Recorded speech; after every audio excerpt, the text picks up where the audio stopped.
বিসমিল্লাহির রহমানির রহিম। এই তেজগাঁ থানার মুরব্বীপাড়ার মুরব্বীদের নিয়ে আজকের এই মত বিনিময় সভা সহযোদ্ধা সভাপতি আমার খুব কাছের বন্ধু, আমার অনেক পুরানা দিনের বন্ধু মাখন সহ এলাকার মুরব্বী আন্দোলন, এলাকার ভাইয়েরা, এলাকার বোনেরা সবাইকে জানাচ্ছি আমার ব্যক্তিগত পক্ষ থেকে, ঢাকা মহানগরী বিএনপির পক্ষ থেকে সংগ্রামী শুভেচ্ছা অভিনন্দন।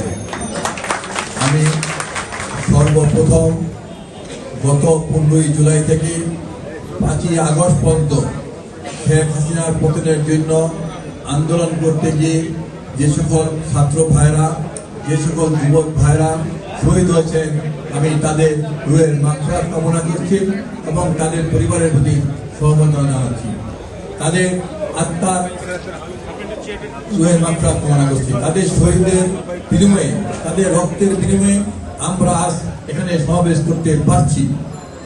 তারা রক্ত যে এদেশকে পুনরায় স্বাধীন করেছেন বলে একটি ফ্যাসিস্ট শেখ হাসিনা, এই ফ্যাসিস্ট কামালের মতো লোকজনের পতন হয়েছে, তারা চোরের মতো পালিয়ে গিয়েছে।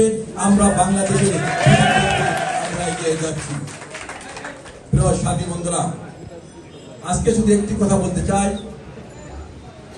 সেটা হলো এই হাসিনা সরকার বিশেষ করে 2010 থেকে 2014 পর্যন্ত সারা বাংলাদেশে গুম, খুন, রাহাজানি, গ্রেপ্তার, গ্রেপ্তার, যারা এই শেখ হাসিনার বিরুদ্ধে কথা বলেছেন তাদেরকে কাউকে তারা ছাড় দেননি। এমনকি সাংবাদিক, বুদ্ধিজীবী সহ সবাইকে তারা লাঞ্ছিত করেছেন, সবাইকে তারা গ্রেপ্তার করেছেন। শুধু সাংবাদিক নয়, বাংলাদেশে আলেম সমাজ যারা এই শেখ হাসিনার বিরুদ্ধে কথা বলেছেন, যারা শেখ হাসিনার বিরুদ্ধে মানুষকে জাগ্রত করার জন্য চেষ্টা করেছেন, সেই আলেম সমাজকেও তারা গ্রেপ্তার করেছেন। বছরের বছর তারা গ্রেপ্তার করে তারা জেলখানায় রেখেছেন। এই অবস্থার পরিপ্রেক্ষিতে আমরা দেশে বিরাজমান করেছি। প্রিয় সাথী বন্ধুরা, আমরা বেগম জিয়ার নেতৃত্বে আমরা দীর্ঘ 17 বছর আন্দোলন করেছি। আমাদের নেত্রী বেগম খালেদা জিয়াকে একটি মিথ্যা সাজানো মামলায় মাত্র 2 কোটি টাকার একটি চেকের মামলায় তাকে 10 বছর সাজা দেওয়া হয়েছে। এই 2 কোটি টাকা কোথাও কিন্তু বেগম জিয়ার স্বাক্ষর নেই। এই 2 কোটি টাকা বেগম জিয়া ব্যাংক থেকে উত্তোলন করেননি। এই 2 কোটি টাকা ব্যাংকে ছিল। এই 2 কোটি টাকা যখন সাজা দেয়, এই 2 কোটি টাকা বেড়ে 6 কোটি টাকা হয়েছিল। তারপরে কিন্তু এই হাসিনা সরকার বেগম খালেদা জিয়াকে 10 বছর সাজা দিয়েছে। অথচ আমরা দেখতে পেরেছি শেখ হাসিনা পিয়ন, তিনি 400 কোটি টাকার মালিক, তিনি হেলিকপ্টারে চড়েন। এই শেখ হাসিনা নিজের মুখের বক্তব্য, তাহলে এলো দেশের অবস্থা। আওয়ামী লীগ, ছাত্রলীগের 1 ইউনিয়ন পর্যায়ের নেতৃবৃন্দ হাজার হাজার কোটি টাকার মালিক, হাজার হাজার কোটি টাকা বিদেশ পাচার করেছেন, তাদেরকে কিন্তু গ্রেপ্তার করা হয়নি, তাদের কিন্তু সাজা দেওয়া হয়নি। আর মাত্র 2 কোটি টাকার মামলায় বেগম খালেদা জিয়াকে 10 বছর সাজা দিয়েছেন। আমাদের নেত্রী বেগম খালেদা জিয়া দীর্ঘদিন কারাবরণ করেছেন, তিনি অসুস্থ ছিলেন। তাকে বিদেশে চিকিৎসা করার জন্য আমাদের দলের পক্ষ থেকে বলা হয়েছে। আমরা আন্দোলন সংগ্রাম করেছি তাকে বিদেশ পাঠানোর জন্য, তাকে উন্নত চিকিৎসার জন্য বিদেশে পাঠানো হয়নি।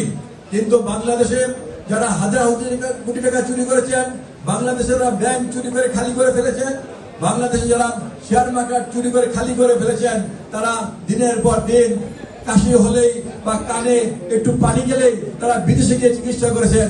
অথচ 3বারের প্রধানমন্ত্রী তিনি উন্নত চিকিৎসার জন্য বিদেশ যেতে পারেনি। এ হলো দেশের অবস্থা। প্রিয় সাথী বন্ধুরা, আমাদের পার্টির ভারপ্রাপ্ত চেয়ারম্যান তারেক রহমানকে মিথ্যা মামলা দেওয়া হয়েছে, মিথ্যা মামলা সাজা দেওয়া হয়েছে। এক বিচারপতি বলেছেন তাকে বাধ্য করেছে তারেক রহমানের বিরুদ্ধে মিথ্যা মামলায় সাজা দেওয়ার জন্য। যে রাজি হয়নি তাকে গ্রেপ্তার করার জন্য চেষ্টা করা হয়েছে। অনেক বিচারপতি রাতের আধারে পালিয়ে গিয়েছেন, কারণ তিনি মান সম্মানের ভয়ে, ইমানের তাগিদে, আল্লাহর ভয়ে সাজা না দিয়ে তিনি দেশ ত্যাগ করে বিদেশে চলে গেছেন। এ হলো দেশের আইনের অবস্থা। প্রিয় সাথী বন্ধুরা, আজকে শুধু বলতে চাই, আমরা এদেশকে দীর্ঘ 17 বছর আমরা আন্দোলন সংগ্রাম করে সর্বশেষ গত 15 জুলাই থেকে 5ই আগস্ট পর্যন্ত বাংলাদেশের ছাত্র সমাজ, যুব সমাজ, বাংলাদেশের শ্রমিক সমাজ আন্দোলন সংগ্রাম করে এই ফ্যাসিস্ট হাসিনা সরকারের পতন ঘটেছে এবং প্রায় 2000 আমার ছাত্র যুবক বন্ধু শাহাদাত বরণ করেছেন। শেখ হাসিনা সহ আওয়ামী লীগ একটু পালিয়ে গিয়েছেন। পৃথিবীর ইতিহাসে প্রথম কোন জাতীয় সংসদের প্রধানমন্ত্রী সহ জাতীয় সংসদের 300 এমপি পালিয়ে গিয়েছে। ইতিহাসে এই সর্বপ্রথম বাংলাদেশের প্রধানমন্ত্রী সহ 300 এমপি আজ পালিয়ে গেছেন, তাদেরকে কোথাও খুঁজে পাওয়া যাচ্ছে না। এটি কারণ হলো তারা চুরি করেছেন, মানুষকে গ্রেপ্তার করে মানুষের উপর নির্যাতন করেছেন, এই ভয়ে কিন্তু তারা পালিয়ে গিয়েছেন। যদি তাদের সাহস থাকতো তারা কিন্তু পালিয়ে যেতেন না। প্রিয় সাথী বন্ধুরা, আপনারা জানেন 18 সনে বিএনপির পক্ষ থেকে, ধানের শীষের পক্ষ থেকে আমাকে এই এলাকায় নমিনেশন দেওয়া হয়েছিল। আমি আপনাদের এই এলাকার সন্তান, আমি বৃহত্তর তেজগাঁ আমার জন্ম হয়েছে। আমি তেজগাঁ শিল্প এলাকায় বিশেষ করে আমি জন্মগ্রহণ করেছি। আমি তেজগাঁও পল্লী স্কুলে লেখাপড়া করেছি, তেজগাঁও পল্লী স্কুল থেকে মেট্রিক পাস করেছি। আমি এক সময় তেজগাঁ থানা ছাত্র দলের সেক্রেটারি ছিলাম। আমি এক সময় তেজগাঁ থানা ছাত্র দলের সভাপতি ছিলাম। আমি ঢাকা মহানগর ছাত্র দলের সেক্রেটারি ছিলাম। আমি যখন তেজগাঁ থানা ছাত্র রাজনীতি করি তখন কিন্তু কখনো কামালের নাম শুনিনি। এখানে আমার অনেক বন্ধু বান্ধব আছেন, অনেক বড় ভাইরা আমার পাশে বসে আছেন। আমরা যখন এরশাদ বিরোধী আন্দোলন করেছি তখন কিন্তু আমরা কখনো কামালের নাম শুনিনি। হঠাৎ করে আমরা এই 111 এর পরে কামালের নাম শুনেছি। তিনি আবির্ভূত হয়েছেন, তিনি স্বরাষ্ট্রমন্ত্রী হয়েছেন।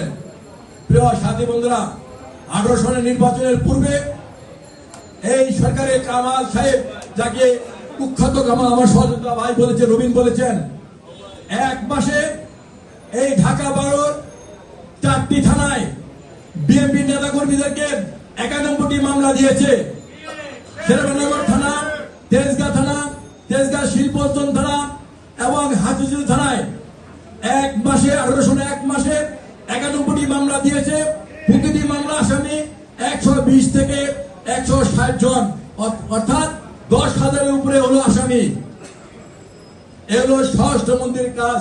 তার কাজ কি এটা? তার এলাকায় বিএনপি যারা সমর্থক, যারা নেতা কর্মী, তাদের বিরুদ্ধে শুধু মামলা দেওয়া। সেই এই কুখ্যাত কামাল এই কাজটি করেছেন। যারা বিএনপি করেন তাদেরকে কাউকে এলাকায় থাকতে দেননি, কারোর বিরুদ্ধে মামলা দিয়ে বাদ দেননি, মামলা দিতে বাদ দেননি। প্রিয় সাথী বন্ধুরা, এটা করে ক্ষান্ত হননি। সারা বাংলাদেশে তো লক্ষ লক্ষ নেতা কর্মীকে বিরুদ্ধে মামলা দিয়েছে। অনেক নেতা কর্মীকে গুম করেছে, ইলিয়াস আলীকে গুম করেছে, চৌধুরী আলমকে গুম করেছে, নাকালপাড়ার সুমনকে গুম করেছে, তেজগাঁ কলেজে জাকিরকে গুম করেছে। এমনি ভাবে হাজার হাজার নেতা কর্মীকে গুম করেছে, হাজার হাজার নেতা কর্মীকে খুন করেছে। প্রিয় সাথী বন্ধুরা, তারপরে যখন এই স্বৈরাচার ক্ষমতা রাখতে কিন্তু পারেনি, কারণ দীর্ঘদিন কোন স্বৈরাচার ক্ষমতায় থাকতে পারে না। প্রিয় সাথী বন্ধুরা, আমাকে 2023 সনের মার্চ মাসে তেজগাঁ থানার কারণ মধ্যে একটি সমাবেশ ছিল। সেই সমাবেশ থেকে আমি যখন একটি মিছিল করে আসছিলাম, তেজগাঁও রেলগেট থেকে আমাকে গ্রেপ্তার করা হয়। গ্রেপ্তারের পরে দীর্ঘ 16 মাস আমি জেলখানায় থাকি। সেই জেলখানার ইতিহাসটা খুব মর্মান্তিক। আমি ফাঁসার আসামি না হোক, দীর্ঘ 10.5 মাস আমি ফাঁসির সেলে থাকতে হয়েছে। কি আমার অপরাধ? আমি তো কোনো ফাঁসির আসামি নই, তারপরে কেন আমাকে ফাঁসির সেলে রাখা হয়েছে, ফাঁসির আসামিদের সাথে রাখা হয়েছে? জেলখানায় আমার সাথে কেউ দেখা করতে পারতো না, জেলখানায় আমার সাথে কেউ কথা বলতে পারতো না। আমার সাথে কেউ কথা বললে তাকে কাশেমপুর চালান করে দেওয়া হতো। জেলখানায় আমি চিকিৎসা পেতাম না। আমি যখন চিকিৎসার কথা বলতাম আমাকে মেডিকেল নিত না, আমাকে বলতো ডাক্তার পাঠিয়ে দিচ্ছি। ডাক্তার কিন্তু পাঠায়নি, পাঠিয়েছে কম্পাউন্ডার অর্থাৎ ফার্মাসিস্ট। আমি দীর্ঘদিন জেলখানায় অসুস্থ ছিলাম, তারপরে কিন্তু আমাকে জেলখানায় প্রায় 11 মাস সেই ফাঁসির ছেলে, ফাঁসির আসামিদের সাথে রাখা হয়েছে। প্রিয় সাথী বন্ধুরা, এমনি আমি যখন 13 মাসের মাথায় আমার সমস্ত মামলা জামিন করাই, আমি যখন জেলখানায় গেটে আসি আমি বের হওয়ার জন্য, আমাকে এইভাবে নতুন নতুন মামলা দিয়ে আমাকে আরো 4 মাস রাখা হয়। পরবর্তী পর্যায়ে আমি হাইকোর্ট থেকে রিট করে আমি জেলখানা থেকে বের হয়েছি। প্রিয় সাথী বন্ধুরা, এই কথাটি এই জন্য বললাম, এই ফ্যাসিস্ট সরকারের ফ্যাসিস্ট স্বরাষ্ট্রমন্ত্রী শেখ কামাল আজ এই এলাকায় কি নির্যাতন করেছেন, অথচ আমাদের মধ্যে মামলা দিয়েছে। এই এলাকায় যারা চাঁদাবাজি করেছে, যারা সন্ত্রাস করেছে, যারা মাদকের ব্যবসা করেছে, তাদেরকে গ্রেপ্তার করা হয়নি, তাদের বিরুদ্ধে মামলা দেওয়া হয়নি। তাই আমি বলতে চাই, আমরা দীর্ঘ 17 বছর আমরা আন্দোলন সংগ্রাম করে, তারেক রহমানের নেতৃত্বে আন্দোলন সংগ্রাম করে আমরা এই ফ্যাসিস্ট সরকারকে প্রদান করেছি। একটি নতুন তত্ত্বাবধায়ক সরকার গঠন হয়েছে। এই নতুন তত্ত্বাবধায়ক সরকারের মাঝখানে সুবিধা দেওয়ার জন্য একটি কুচক্রী মহল আজকে সারা বাংলাদেশে, ঢাকা শহরে, বিশেষ করে তেজগাঁ এলাকায় বিভিন্ন জায়গায় চাঁদাবাজি করার চেষ্টা করছে, দোকানপাট দখল করার চেষ্টা করছে, জমি দখল করার চেষ্টা করা হচ্ছে। এখানে যদি পড়াশোনার লোক থাকেন, তাদের উদ্দেশ্যে আমি বলতে চাই, যারা দোকানপাট দখল করবে, বাজার দখল করবে, ঘর দখল করবে, চাঁদাবাজি করবে, তাদেরকে গ্রেপ্তার করতে হবে। যদি বিএনপি নেতাদের সাথে জড়িত থাকে, তাদেরকে সবার আগে গ্রেপ্তার করতে হবে। স্থান নেই।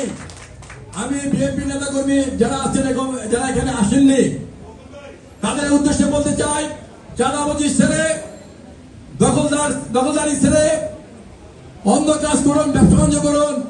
এই যুগে এই তারেক রহমানের নেতৃত্বে বাংলাদেশে এই পরিবেশে এসে চাঁদাবাজদের কোনো ঠাঁই হবে না, হবে না, হবে না।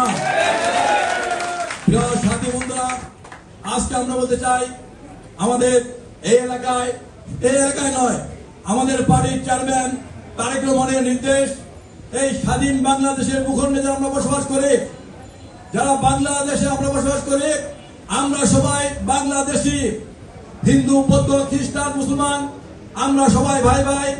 আমরা কাঁধে কাঁধ মিলিয়ে একত্রে চলবো, সামাজিক বন্ধন গড়ে তুলবো, যার যার ধর্ম আমরা শেষে পালন করব। আমরা কারো যেন এই স্বাধীন বাংলাদেশে তাদের ধর্ম পালন করতে সমস্যা না হয়, আমরা বিএনপির প্রতিটা নেতাকর্মী আমরা পাহারা দিব।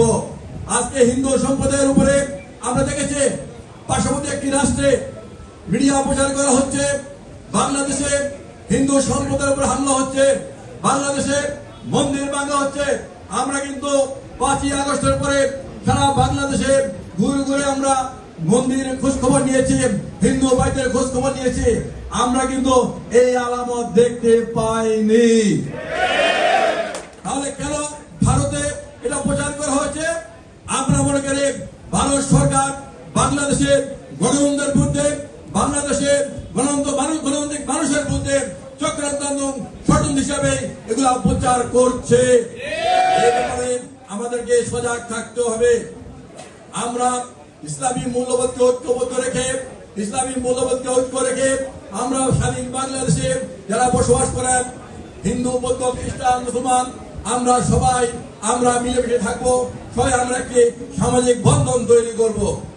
আগামী 10 তারিখ থেকে আজকে হিন্দু ভাইদের যে পূজা অনুষ্ঠিত হবে, আমরা মনে করি বিএনপির প্রতিটা নেতা কর্মী হিন্দু ভাইদের এই পূজা মণ্ডপগুলো পাহারা দিবে, যেন কোন সন্ত্রাসের, কোন কুচক্রী মহল সেই পূজা মণ্ডপে বিশৃঙ্খলা সৃষ্টি না করতে পারে। এটা হলো আমাদের পার্টির চেয়ারম্যান তারেক রহমানের নির্দেশ। তারেক রহমানের একটি কথা একদম পরিষ্কার, সেটা হলো বিএনপিতে কোন চাঁদাবাজের ঠাঁই নেই। বিএনপি একটি চূড়ান্ত সিদ্ধান্ত, বাংলাদেশের মাটিতে যারা বসবাস করে আমরা সবাই ঐক্যবদ্ধভাবে কাঁধে কাঁধ মিলে থাকবো। তাই এর প্রতি যারা কথা বলবে, এর প্রতি যারা কাজ করবে, তাদের প্রতি আমাদেরকে সোচ্চার হতে হবে। আমরা যেমন চক্রান্ত ষড়যন্ত্রের বিরুদ্ধে সোচ্চার হতে হবে, তেমনি চাঁদাবাজদের বিরুদ্ধে এবং দখলদারদের বিরুদ্ধে আমাদের সোচ্চার হতে হবে। প্রিয় সাথী বন্ধুরা, বক্তব্য দীর্ঘায়িত করবো না, যে আমি আবার বলতে চাই, আমরা তারেক রহমানের নেতৃত্বে বাংলাদেশের 16 কোটি মানুষকে ঐক্যবদ্ধ রাখে কাঁধে কাঁধ মিলে আমরা এগিয়ে যাব, বাংলাদেশে গণতন্ত্র প্রতিষ্ঠা করব, বাংলাদেশের মানুষকে এগিয়ে নিয়ে যাব, এই প্রত্যয় ব্যক্ত করে সবাইকে আগামী দিনে দেশ গড়ার আহ্বান জানিয়ে আমি আমার বক্তব্য শেষ করছি। খোদা হাফেজ। বাংলাদেশ জিন্দাবাদ, বাংলাদেশ জাতীয়তাবাদী দল জিন্দাবাদ, শহীদ বেগম খালেদা জিন্দাবাদ, আমাদের প্রাণ প্রিয় নেতা তারেক রহমান জিন্দাবাদ জিন্দাবাদ। আসসালামু আলাইকুম।